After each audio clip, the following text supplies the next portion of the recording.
Pak, ini ayam pejantannya udah datang.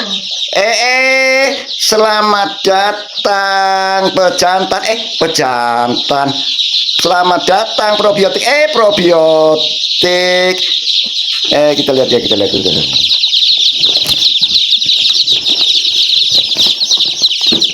Oh, iya, selamat datang ayam probiotik. Ya, kamu mau makan di sini, lauknya probiotik biar sehat, pakai mikroba yang baik. Nah, yuk pindah kamar yuk. Nah, kita pindah kamar. Nah, ya, aduh, masih letih toing ya. Cilik banget jadi wong ngapak ya. Nah, ini satu box temennya 50 aja ya. Tuh box. Nah, box kedua 50 juga ya.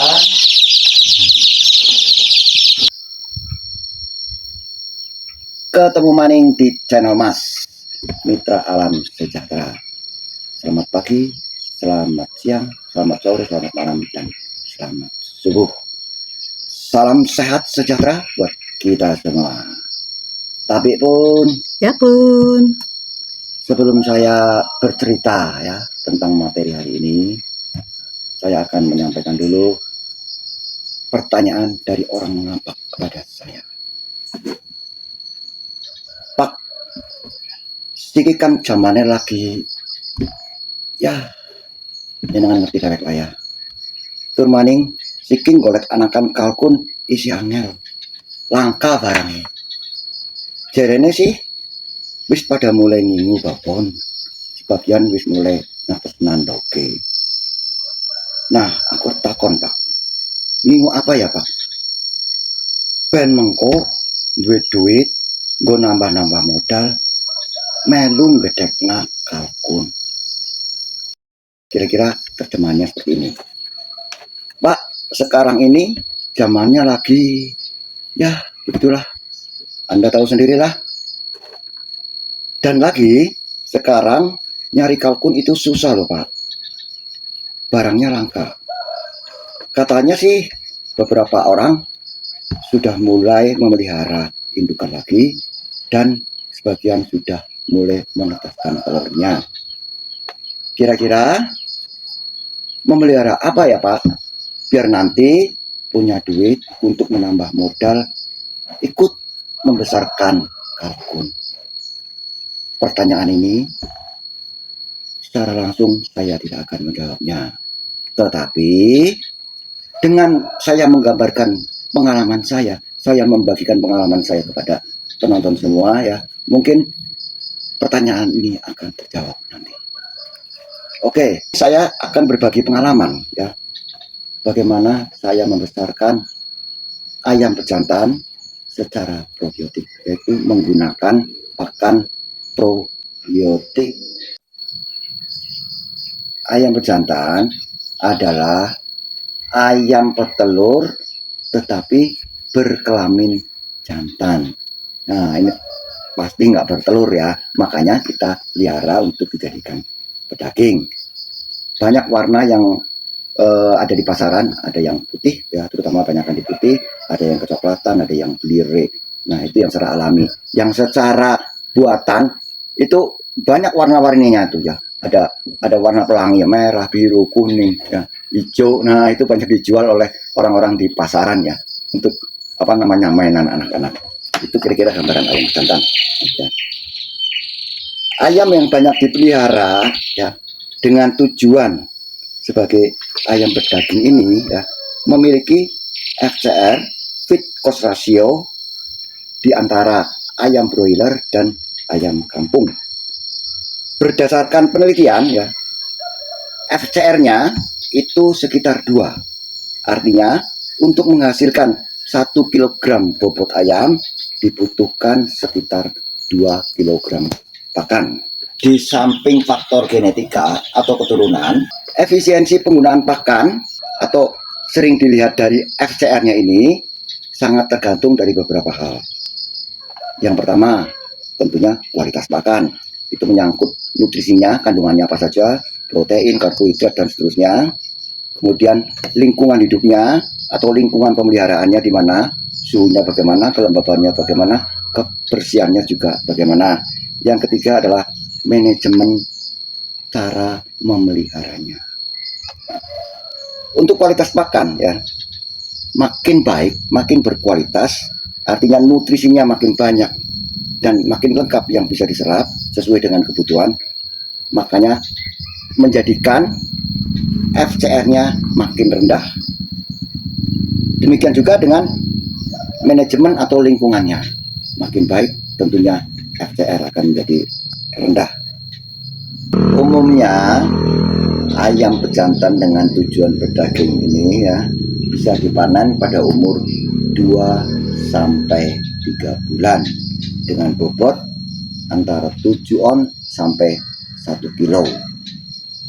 Saya punya pengalaman 3 kali memelihara membesarkan ayam pejantan ini ya, dalam umur 50 hari sudah mencapai bobot 8 ton.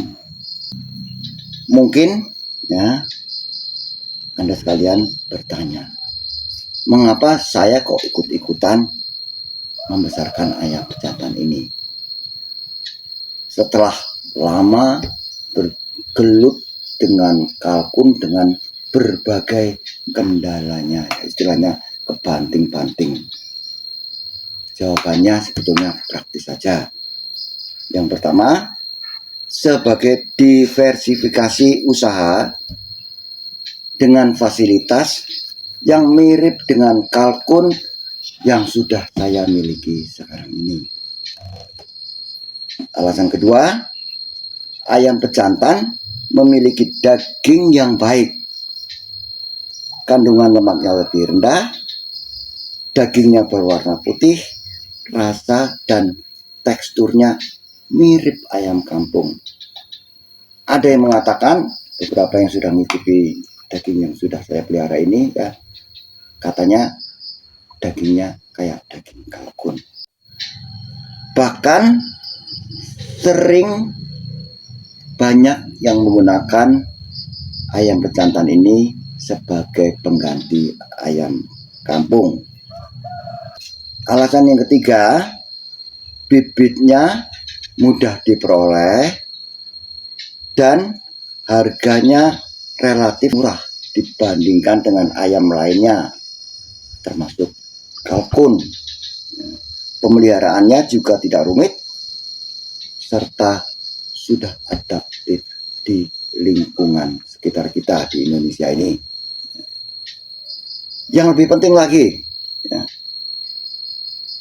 ayam pejantan sangat bisa dipelihara dengan probiotik, tentunya dengan bahan-bahan alami yang ada di sekitar kita.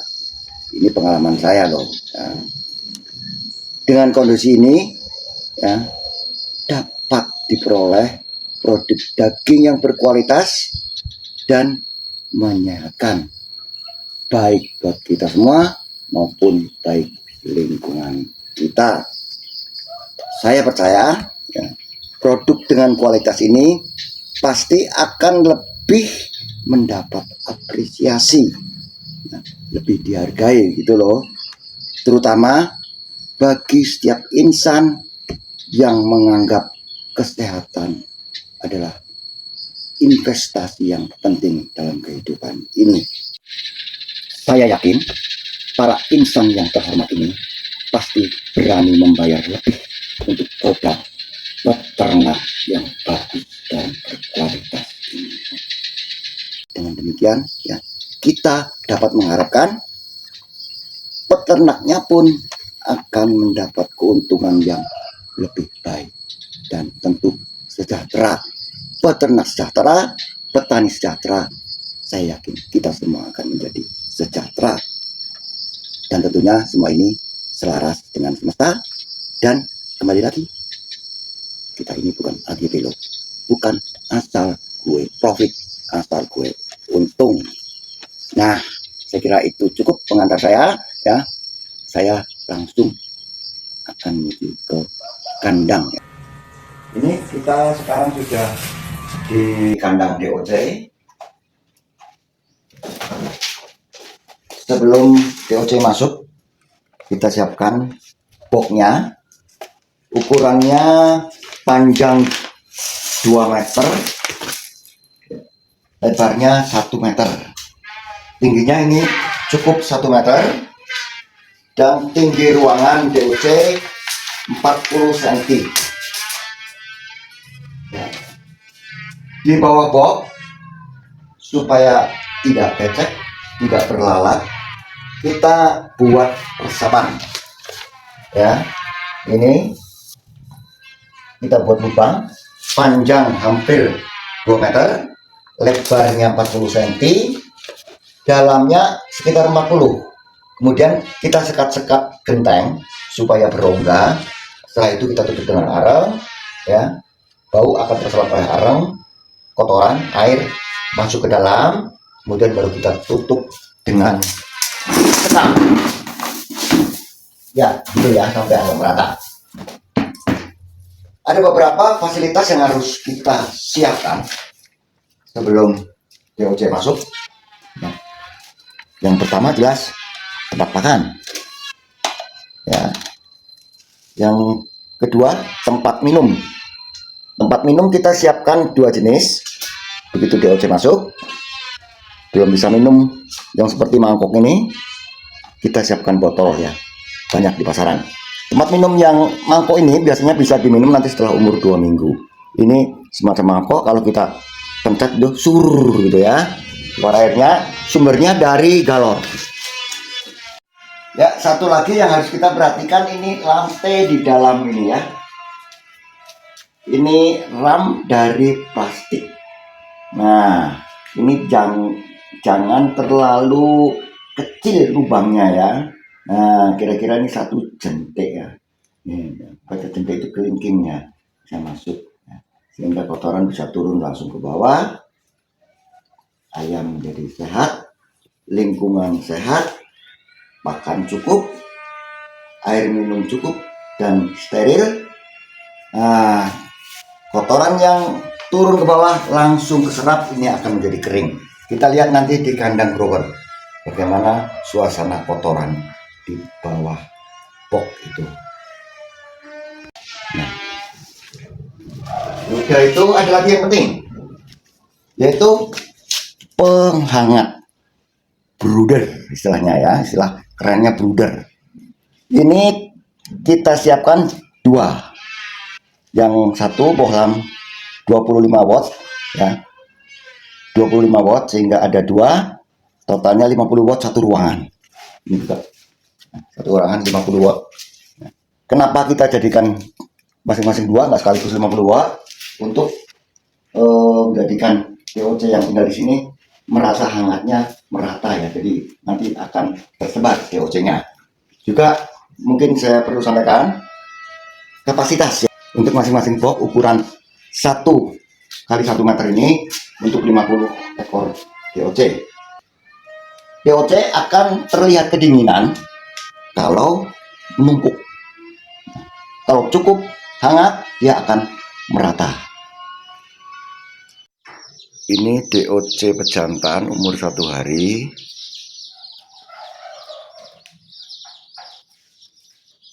Menyebar merata, artinya pemanasnya cukup nyaman.